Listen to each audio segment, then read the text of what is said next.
¿Qué onda, gente? ¿Cómo están? Bienvenidos y bienvenidas una vez más a mi canal. Gracias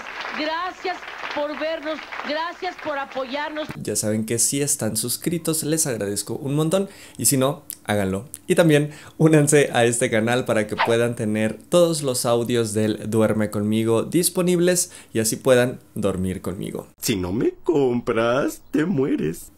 Empezamos. Muy bien, hoy vamos a hablar de dos temas que aparentemente son muy disonantes, tienen en común que ambos están de recién estreno y me estoy refiriendo por un lado a la tercera temporada de Heartstopper que está en Netflix y por otro lado a la segunda parte de Joker. Y bueno, más allá de estar en estrenos, ambas creo que nos ayudan a entender la perspectiva de la fantasía y las expectativas desde puntos de vista totalmente diferentes, pero vamos a ir analizando uno por uno.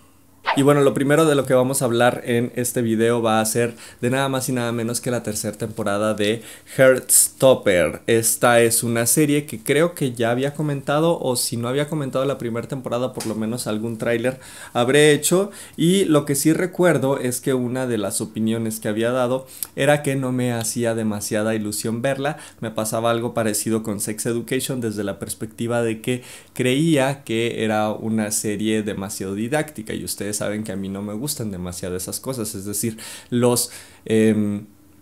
programas o las películas que se esfuerzan demasiado por dejar un mensaje correcto. Yo consecuentemente he sido pues algo crítico de eso porque estoy convencido de que el cine y en general las propuestas audiovisuales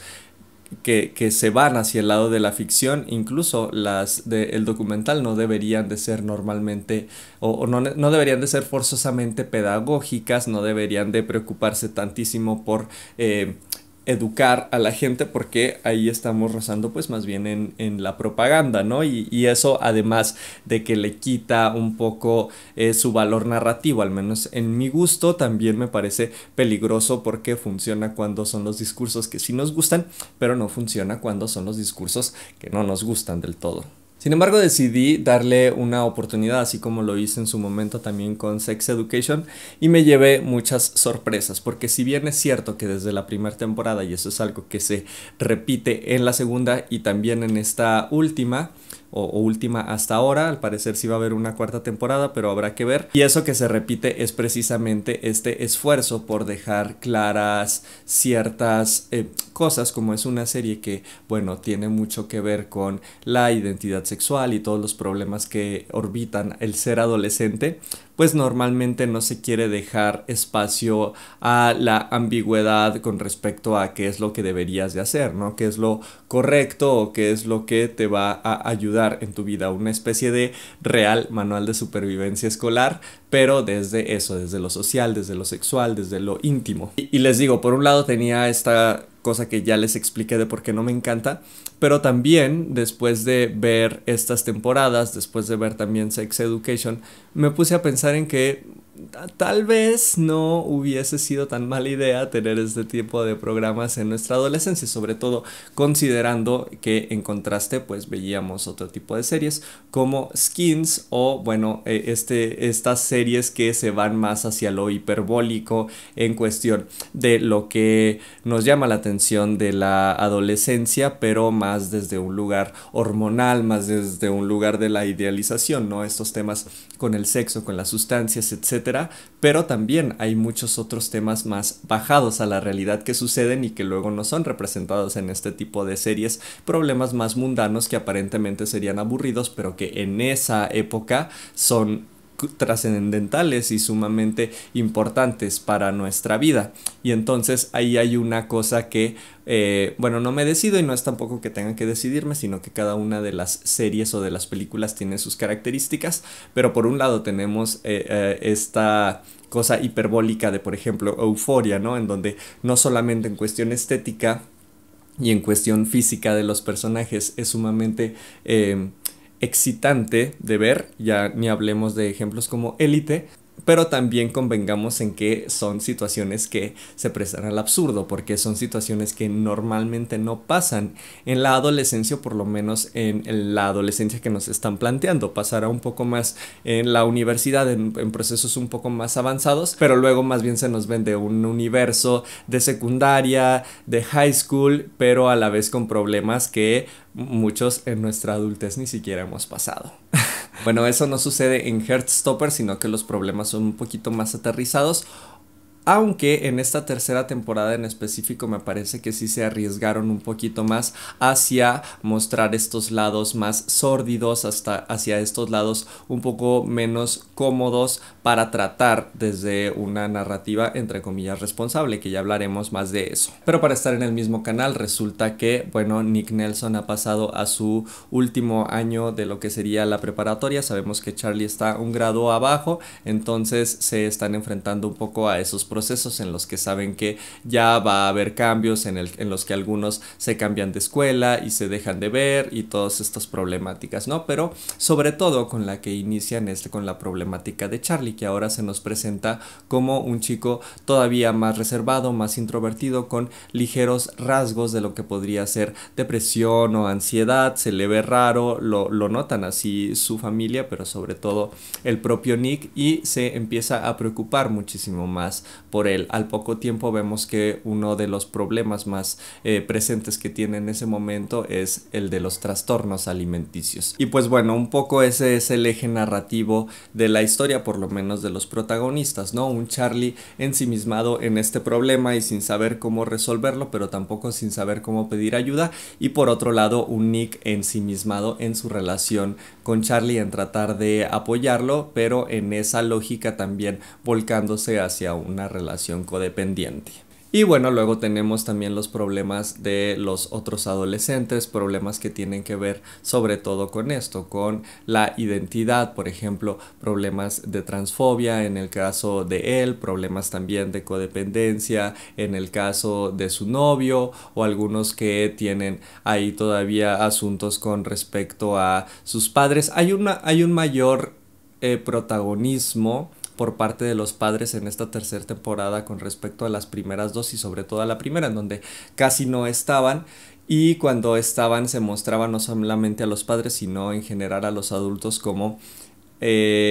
algo distinto a como suelen ser representados en las series para adolescentes. Normalmente en este tipo de series, en este tipo de películas, se representa a los adultos al contrario, un poco más infantilizados, como con serios problemas, sabes, que no son necesariamente de ayuda, o de plano como los villanos, o de plano que ya no estén. Y bueno, en Heartstopper se habían manejado siempre más bien desde la buena onda, sabes, como desde lo que debería de ser, el cómo te deberían de apoyar tus maestros, tus padres en esa edad, etcétera. Y en esta tercera temporada se arriesgan un poco a no irse por ese lado, porque entonces los papás de Charlie no son necesariamente el apoyo que él estaría esperando en este tipo de situaciones, pero no se les sataniza, sino que se entiende también que lo están intentando resolver desde su lugar, y un poco orbitar hacia esa ambigüedad, hacia esa complejidad más bien, en donde no todos somos perfectos en el cómo deberíamos de reaccionar, sino que tanto adolescentes como adultos seguimos tratando de entenderle y de saberle a la vida, ¿no? Pero en ese proceso pues se toman malas decisiones y uno se equivoca. El punto es que, como pueden, los amigos de Charlie, más específicamente Nick, le intenta ayudar a superar este problema, encuentran la manera de hacerlo, y un poco esta temporada es eso, ¿no? Es la manera en la que buscan resolver este problema, y que al final de cuentas, digo, no se resuelve del todo, porque son situaciones psicológicas que no son fáciles tampoco de resolver, y ahí le doy un buen punto también a eso, ¿no? Que a pesar de que sí se siente acelerado tanto la manera en la que presentan el problema y la manera en la que la resuelven, sí se deja ver que no es una situación tan simple. Aunque también tengo que admitir que uno de los, pues no sé si problemas, pero una de las cosas que me llaman la atención con esta serie, y me pasa desde la primera temporada, es precisamente esto, la manera en la que se resuelven los problemas desde una especie de fantasía. Voy a tratar de explicarme. En la primera temporada hay una escena en donde el maestro de Charlie le dice a me hubiera gustado conocerte a mi edad, ¿no? Como diciéndole, habría sido un gran símbolo tener a alguien como tú entre mis amigos, entre mis compañeros, para poder afrontar mi propia identidad y para poder sentirme menos solo. Es un comentario que le dice a Charlie, pero creo que es uno de esos comentarios que están hablando de la obra en general. Porque desde que salió la primera temporada se sabe que esta es una serie que acogieron muchos adolescentes, muchas de las nuevas generaciones que está pasando por las situaciones que se presentan, pero también fue acogida por las generaciones anteriores, por las generaciones millennials o incluso más arriba, que veían en esta serie una especie de esperanza ante la juventud. Es decir, lo mismo que le dice el personaje de este maestro a Charlie,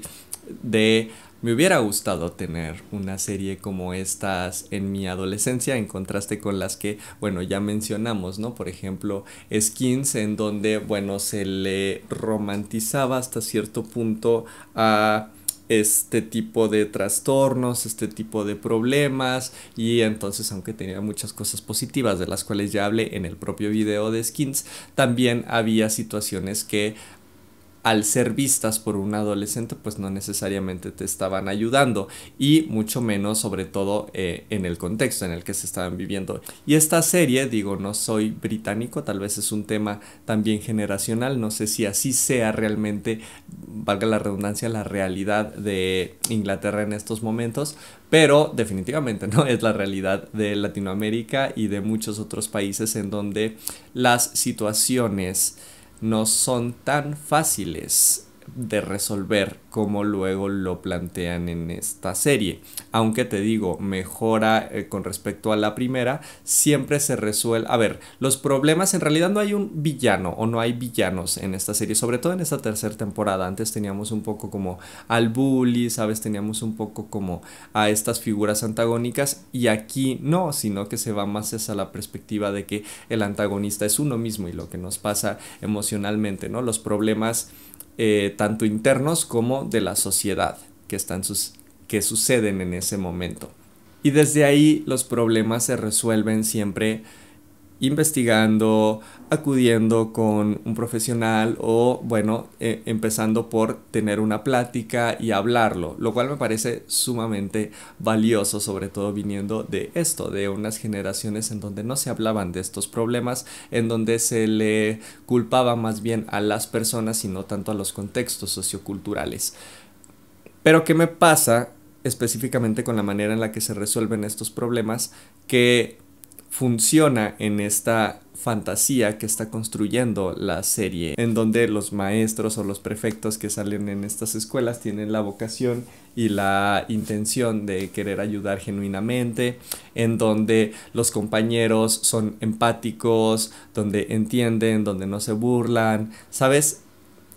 Un contexto que, de nuevo, no sé si sea el real actual en Inglaterra, pero que no creo que sea el contexto actual de la adolescencia en países de Latinoamérica o en otros países pues un poco menos desarrollados. Incluso no creo que sea la realidad completamente de esos países. Creo que esta serie se ha manejado siempre desde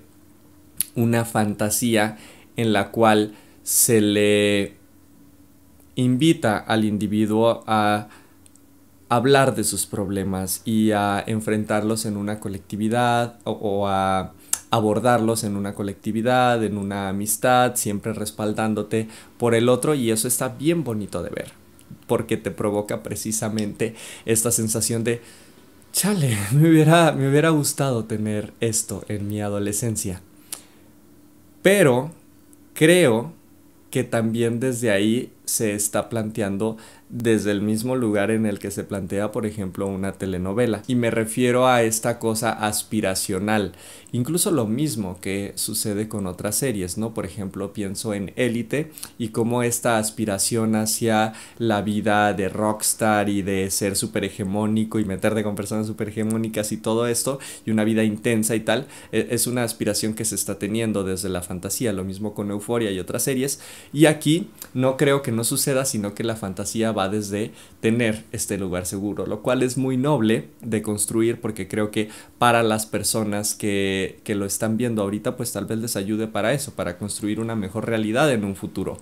Pero también me preocupa que se planteen estas soluciones como el mandar a tu hijo a un internado de salud mental y que te lo regresen ya súper trabajado. Claro, que es una realidad posible en ese entorno de Inglaterra de niños ricos, pero ¿qué pasa en un entorno distinto de Latinoamérica en donde ni siquiera hay no solo información, sino la capacidad de acudir a un profesional? Creo que esas son situaciones que hacen falta que se planteen para que entonces cuando una persona de otro contexto que no sea el contexto idílico que nos está planteando esta serie se enfrente a esas situaciones, sepa que aunque va a ser más complicado, también hay una posibilidad ahí que implica un mayor esfuerzo, sí, pero que no se va a resolver tan fácil. Pero bueno, les digo, al final de cuentas esta serie representa eso, una fantasía de lo que nos gustaría que fuera, no solamente desde la aspiración idílica y platónica, sino también desde a lo mejor alguien lo toma como, pues voy a procurar desde mi individualidad y desde la medida de lo que sea posible en mi colectivo, crear estos espacios seguros en la amistad, en el amor, en los espacios públicos para que podamos pues ayudarnos entre nosotros. Quiero verlo desde ese lugar, ojalá que sea así, pero también me preocupa que más bien sea como una especie de eso, de telenovela que no nos está enfrentando necesariamente con la realidad. Les digo, antes me peleaba mucho con este concepto, ahora creo que si bien no es un tipo de programa que me emociona demasiado porque no conecta conmigo. Ustedes ya saben que me gusta un poquito más pues la sordidez, un poquito más la complejidad en esos lugares oscuros que aquí de todos modos se exploran muchísimo más que en las anteriores temporadas. Es decir, lo que le sucede a Charlie sobre todo no es algo fácil y a otros personajes, pero sí creo que se manejan, que hicieron el mayor esfuerzo por mostrar esos lados claroscuros, pero aún así se siguen manejando con esta aura y con esta estética pues muy rosa. No me refiero al color, sino al tono, ¿no? Como muy edulcorado, family friendly, que de alguna manera lo vuelve incluso como astringente o esterilizado. Me explico, siento que le falta ahí un poquito de emoción, pero también admito que quizás sea más bien que ya no conecto tanto con ese tipo de narrativas. Y bueno, en ese sentido, si tú estás en la adolescencia o si te gusta Heartstopper, si te gustó la tercera temporada, pues que me lo escribas aquí abajo. Yo de todos modos no la padecí, o sea, tampoco crean que fue una cosa de ay, me cae gordísima, me da cringe, porque sí hubo momentos muy emocionantes, empatizas muchísimo con los personajes. Eso es algo que le tengo que admirar un montón a esta serie, que los personajes están muy bien construidos desde el principio y por tanto se sostienen. No sé cómo vaya a avanzar para otras temporadas. Si en esta ya se nos plantean adolescentes que los ves y dices, Kit Connor literalmente es Aquaman, como que tiene 16 años, pero bueno, eso pasa en prácticamente todas las series para adolescentes porque les gana el tiempo, ¿no? Es un poco lo que pasó también con Stranger Things, que la narrativa dentro de la película o la serie avanza menos rápido que lo que sí avanza su crecimiento biológico natural, sobre todo porque están trabajando con adolescentes y muchas veces por eso también no se los agarra tan pollitos, para que no se vea el cambio tan drástico que hay entre una temporada u otra. Pero bueno, al final de cuentas yo creo que nadie se quejó de ver los pectorales de Nick en la playa. Ok, solo quiero que sepan que acabo de grabar toda mi reseña del Joker 2 sin audio. Entonces lo voy a tener que hacer otra vez. Espero que valoren lo que hago por ustedes. Son hipérboles, delirios verbales, exabruptos retóricos. Y obviamente eso es manipulación para que se sientan obligados a suscribirse a este canal y a unirse como miembros para que puedan dormir conmigo. Pero además, sobre todo ahora que ya tengo la atención de toda la gente cinéfila, de toda la gente que seguramente ya está con su juguito de uva y con su purito de mentiras diciendo ¿es cine o no es cine respecto al Joker? O esperando que yo lo diga, pues que le caigan a mi segundo canal, a mi podcast Cenital, porque acabamos de hablar con nada más y nada menos que Gerardo Herrera, quien es uno de los fundadores de Zoom F7, uno de los canales de cine más importantes de Latinoamérica. Digo, seguramente si ustedes están en este video y en este canal también conocen el trabajo de Zoom F7, entonces sabrán la emoción que me hace el poder haber platicado con él y precisamente de esto, de la creación de contenido de cine en internet, del cine, de los youtubers cinéfilos, de las reseñas, las críticas de cine en internet y lo que conlleva. Hablamos de muchos de estos temas y la neta es que quedó un podcast bien interesante, así es que si quieren pasar a verlo, vayan aquí a la descripción, se los voy a dejar, o en las tarjetas, o simplemente escriban en YouTube Podcast Cenital para que puedan ir a presenciar esa gran conversación y pónganme ahí en los comentarios qué les pareció, ¿va? Pero bueno, vamos a empezar recio con este tema porque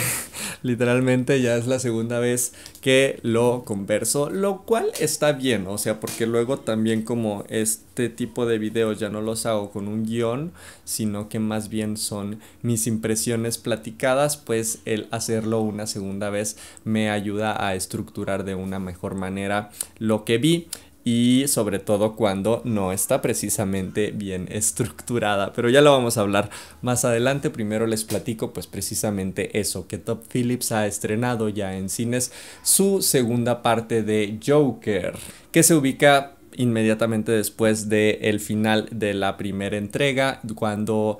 arrestan a este personaje, a Arthur Fleck, después de haber asesinado a el conductor del talk show más importante de Ciudad Gótica. Lo llevan al manicomio de Arkham y al punto en el que nosotros lo vemos, pues lo vemos precisamente echado a menos, más contenido, controlado no solamente por los medicamentos y por las palizas que seguramente ya le habían propinado muchísimo los guardias, sino también por el propio Arthur. Se nota una intención por contenerse, por controlarse y por tratar de de contener a este monstruo, a esta figura súper enigmática que es el Joker. Y bueno, como se ha estado portando mejor, también hay figuras de autoridad que lo comienzan a apoyar. Por ejemplo, su abogada, que está luchando por que le vaya mejor en un juicio, no necesariamente en donde se está preguntando si él hizo o no las cosas que evidentemente hizo, porque las hizo a nivel nacional, sino más bien está luchando porque la gente vea cómo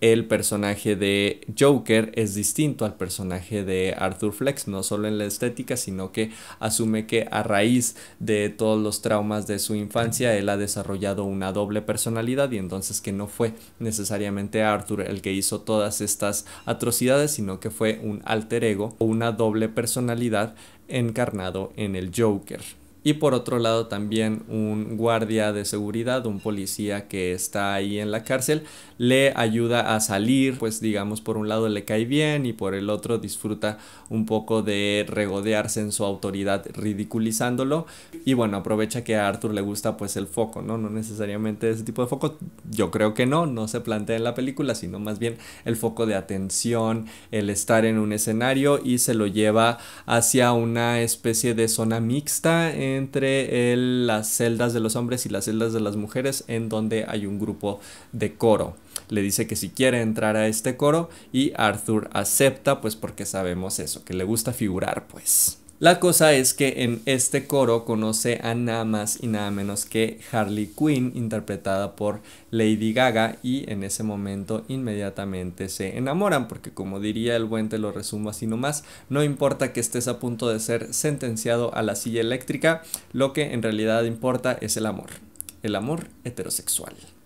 Y nada, Arthur inmediatamente se enamora de ella, la super idealiza desde este punto que ya se había explicado en la primera película, como desde lo incel, ¿no? Desde esta cosa de que nunca había tenido una interacción emocional, pero tampoco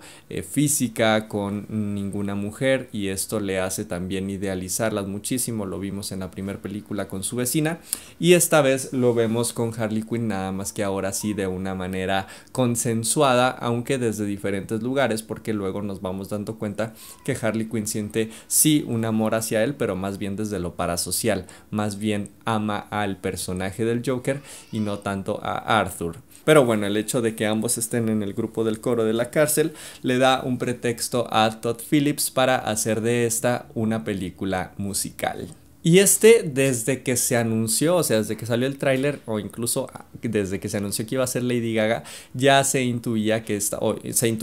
y a veces hasta se anunciaba explícitamente que esta iba a ser una película musical. Y desde ese sentido, pues no entiendo como la sorpresa de que haya sido, porque ya se les había dicho, se les había repetido y se les había vuelto a decir, pero pues de alguna manera muchos no creían que Todd Phillips se iba a atrever a hacerlo así, porque sabía pues precisamente que se iba a ganar a un montón de detractores y de haters, porque se sabe que aunque hay un grupo grande de gente que nos gustan los musicales,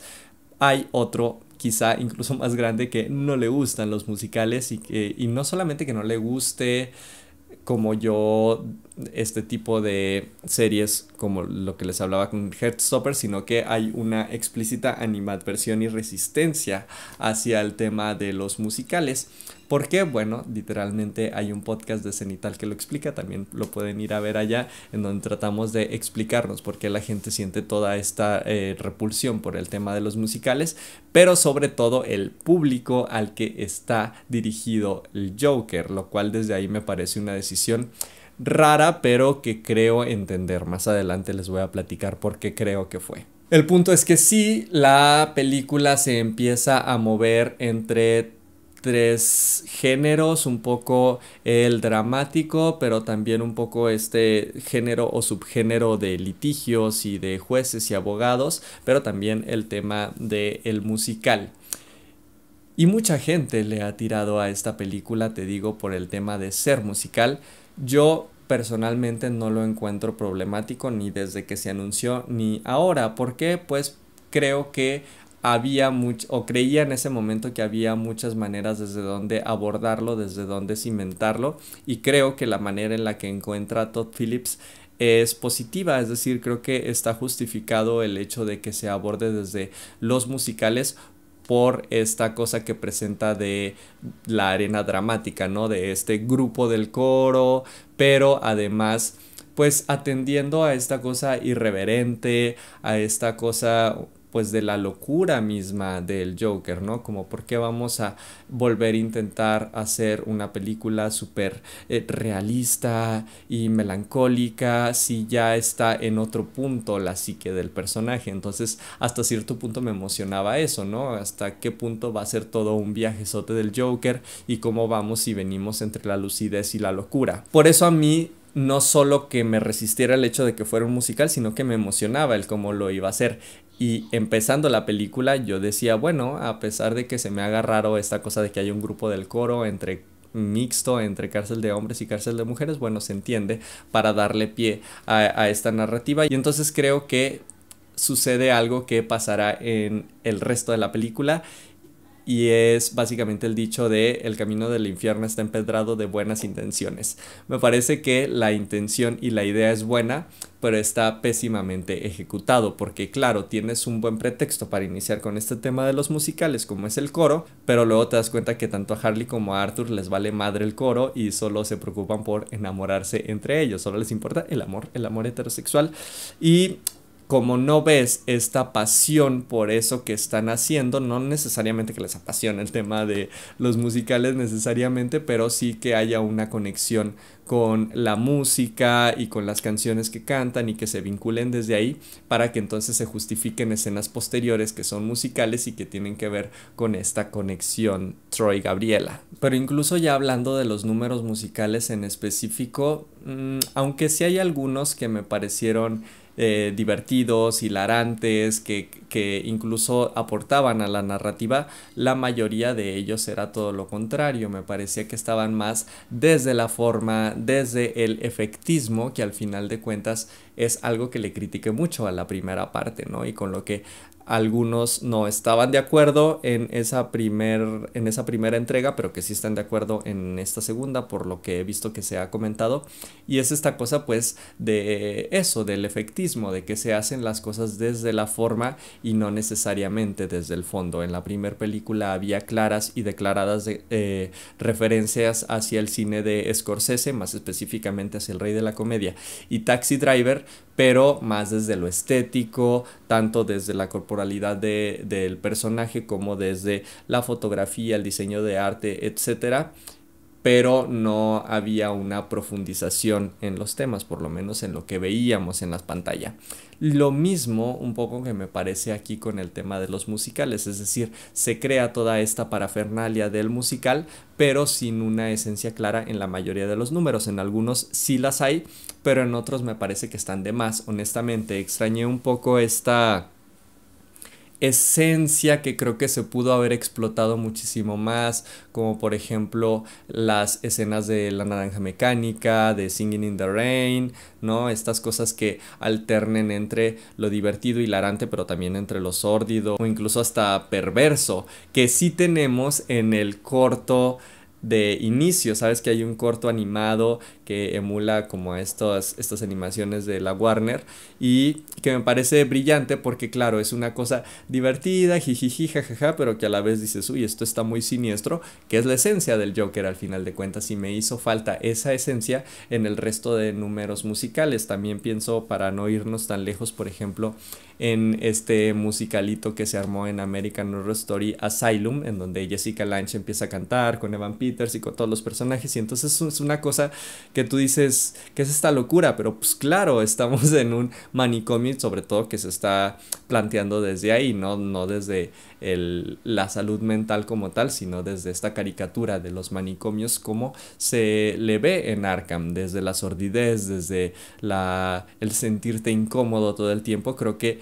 al combinarlo con esta cosa que se piensa de los musicales, ¿no? Que es todo una cosa bonita y family friendly y todo, pero a la vez con esa cosa del guasón perversa, hubiera sido una ambigüedad bien interesante de ver y creo que casi no se explora. Entonces, de nuevo, mi problema no es con el que se haya decidido hacer una película musical, sino con el cómo se hizo. Y además, que no se haya decidido al 100% de hacerla. Creo que también esta película no termina de aterrizarse en ninguna de las anclas que tiene. Por ejemplo, no es del todo una película musical porque no se alcanza a sentir como tal afianzada en ese género. No hay tantos números icónicos. Un poco también el ritmo, o no un poco, sino mucho de los problemas de esta película es el ritmo y el montaje, porque está editada de una manera en la que tienes un momento muy caótico o muy intenso y de pronto un número musical, pero no desde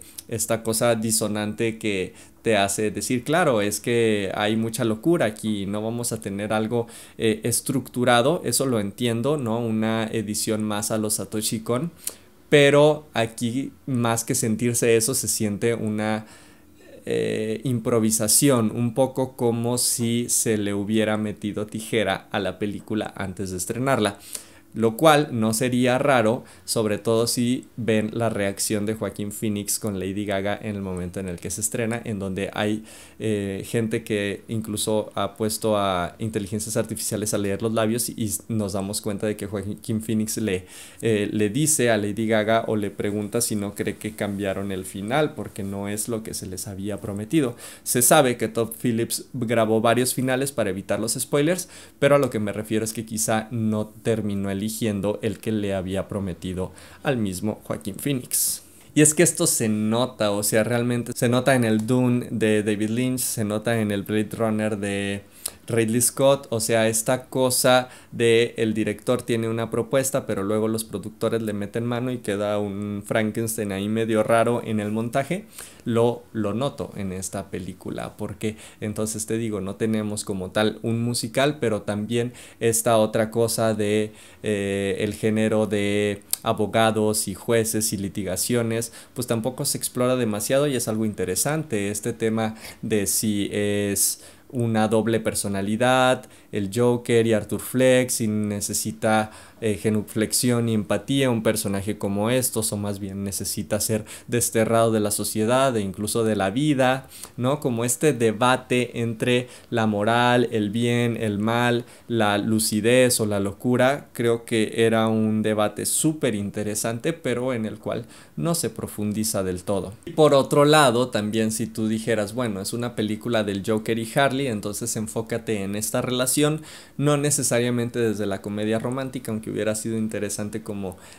ver estas dos partes de una manera más clara, ¿no? Cómo lo ve Arthur y cómo se ve en realidad. Pues para eso tendrían que haber profundizado muchísimo más en el personaje de Harley Quinn, darle más importancia al personaje y no tanto al que se luciera Lady Gaga cantando. Creo que hubiera sido interesante de explorar pues precisamente esta relación parasocial que tiene ella con el Joker y de cómo regresa del Joker al tener toda esta cosa de no saber relacionarse con las mujeres. Hubiera sido un tema muy interesante, creo, y no se explora tampoco. Y ahora todos estos elementos que creo que son buenas ideas, porque creo que, como te digo, el camino del infierno está empedrado con buenas intenciones. Creo que son buenas intenciones por parte de Todd Phillips